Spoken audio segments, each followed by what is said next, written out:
And tomorrow on the show, we're going to be starting with a new short series, just a few days, about how to use your voice with a teleprompter or an auto cue. If you're appearing on video, perhaps in a TV studio, maybe at a live event, you could be doing a podcast which incorporates video as part of its platform reach, then how do you use a teleprompter? Because again, how you use that will instill confidence, and that'll help you with your voice and your overall presentation as well.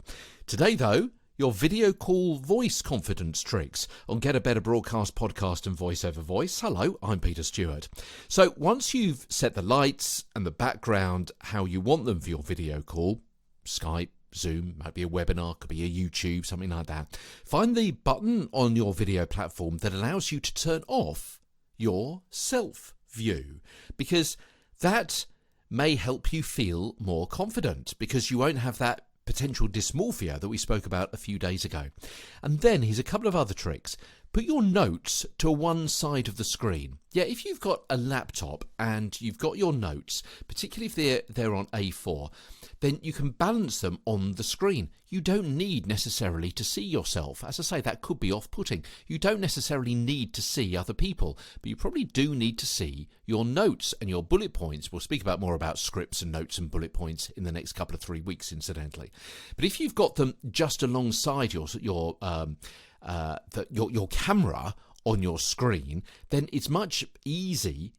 It looks much better to be able to just glance at your notes and see a point that you want to make, and then direct your message back to the video camera. Now, obviously, you've got to be careful you're not obscuring your camera, but it's quite obvious where that is. Yeah, do you see what I mean? You can have your notes to the left and notes to the right of the camera. You don't necessarily need to see your screen. And when you glance at your notes, you're not looking completely away off camera and down one side, up above, somewhere like that. It looks much more natural. You can also perhaps put a picture of someone friendly beyond the mic, someone else that you're talking to. We spoke about that and how that helps your voice several months ago. Look at the lens. I've just mentioned this. Yeah, look at the lens so you don't look a dick.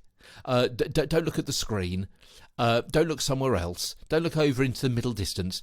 Look at the lens. I know it's a bit awkward for you, but it's even more awkward for everybody else if they think you're not looking at them. You look a dick, all right? And finally, have a separate mic and a headphone. We've spoken about this a couple of 3 times already.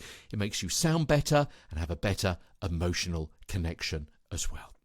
Okay, that about wraps things up for our video call tricks and tips and hints and advice on Get a Better Broadcast podcast and voice over voice.